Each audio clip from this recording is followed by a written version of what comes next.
आदमी वो है जो रहम दिल भी बहादुर भी हो, उसके किरदार में, उसकी गुफ्तार में शमा अखलाक की झिलमिलाए। बात कम और अमल वो ज्यादा करे, हो अटल दिल में जो भी इरादा करे। खामोशी उसकी ऐसे लगे फूल जैसे कोई मुस्कुराए। ये है खान अब्दुल गफ्फार खां, जो बादशाह खां के नाम से सुपरिचित है। बादशाह खां हमारी आजादी की लड़ाई के एक अग्रगण्य सेनानी रहे हैं। इनके ज्वलंत देशभक्ति और सौजन्यपूर्ण व्यवहार ने अंग्रेजी हुकूमत के छक्के छुड़ा दिए थे।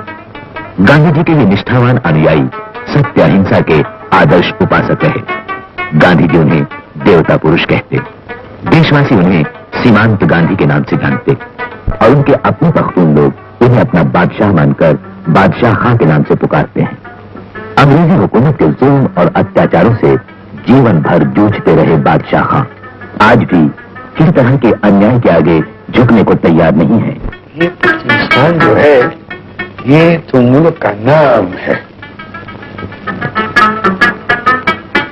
कि ऐसे जिस तरह पाकिस्तान में पंजाब है, पाकिस्तान में सिंध है, पाकिस्तान में बलूचिस्तान है, ऐसा नहीं। ऐसे महान देशभक्त सत्य अहिंसा के पुजारी बादशाह खां गांधी स्मारक निधि के निमंत्रण पर गांधी जन्म शताब्दी के अवसर पर प्रमुख अतिथि के रूप में भारत आए। देश की ओर से प्रधानमंत्री श्रीमती इंदिरा गांधी ने और गांधी स्मारक निधि की ओर से जयप्रकाश नारायण जी ने उनका हार्दिक स्वागत किया।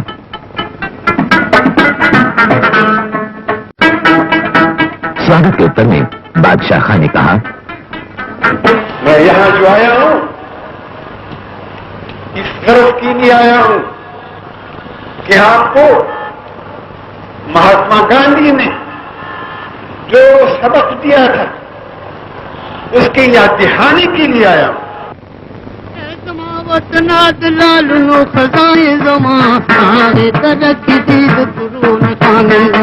बादशाह खां का जन्म पेशावर जिले के उतमनजाई गांव में सन 1890 में हुआ।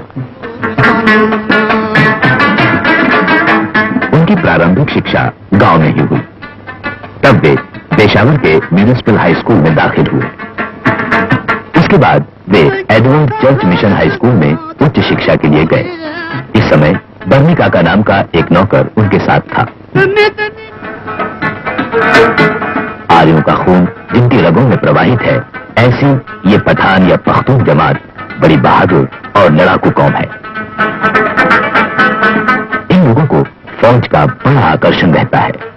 बादशाह खां ने भी बर्नी काका के कहने में आकर बगैर घर वालों को बताए हिंदुस्तान के कमांडर इन चीफ के नाम डायरेक्ट कमीशन प्राप्त करने के लिए दरख्वास्त कर दी। कमीशन मंजूर हुआ।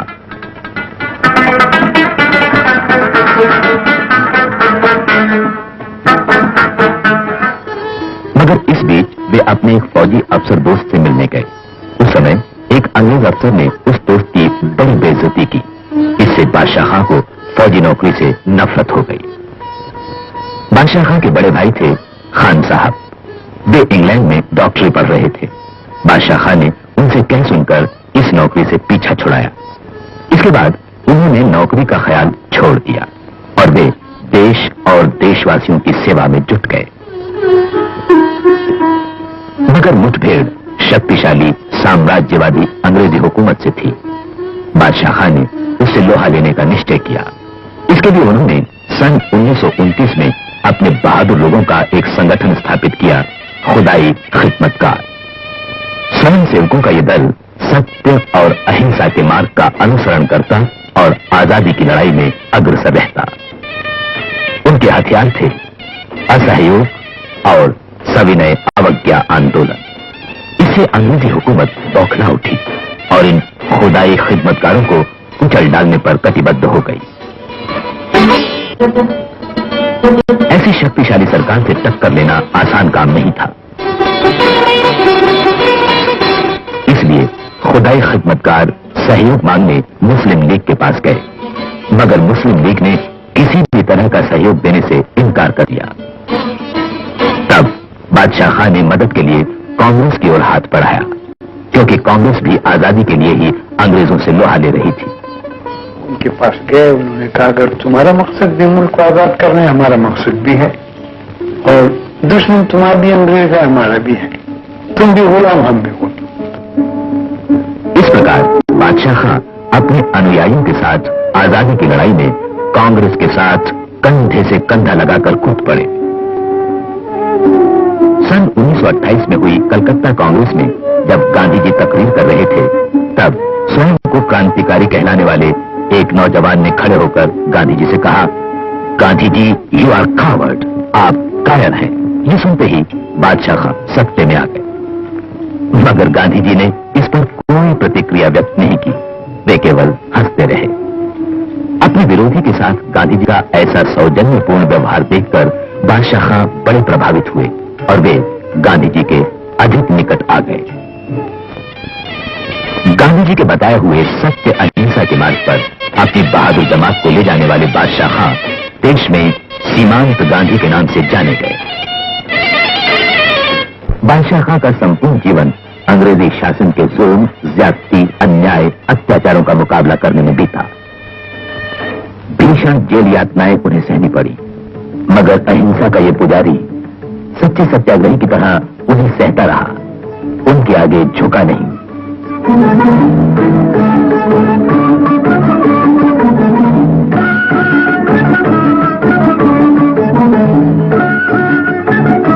बादशाह खां अब 91 साल के हो चुके हैं।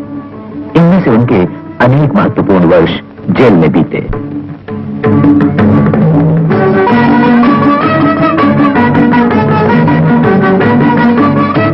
अपनी भारत यात्रा के दौरान वे पवनार गए और आचार्य विनोबा भावे से भेंट की।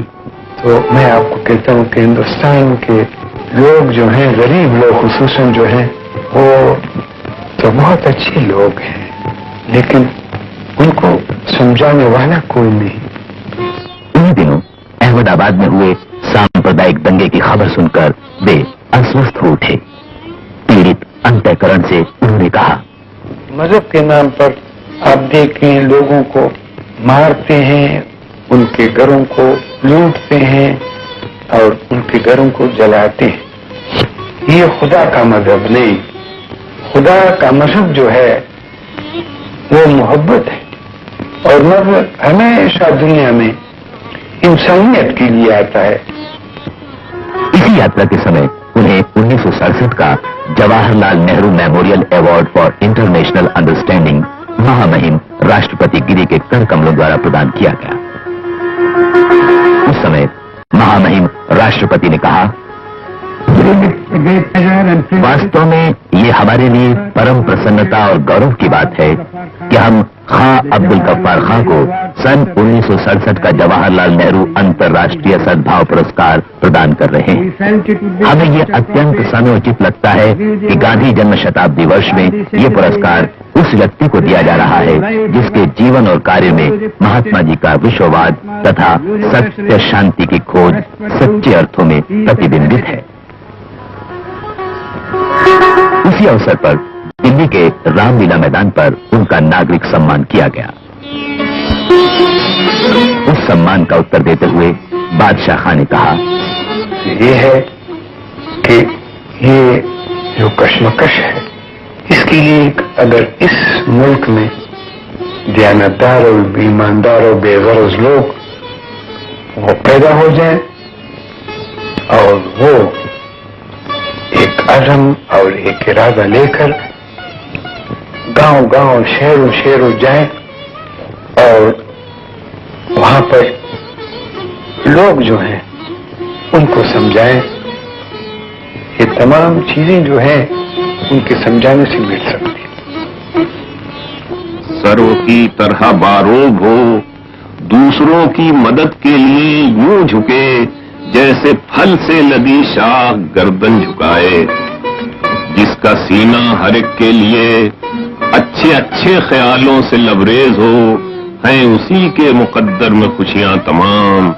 उसका दिल नहीं एक बड़ी सल्तनत है।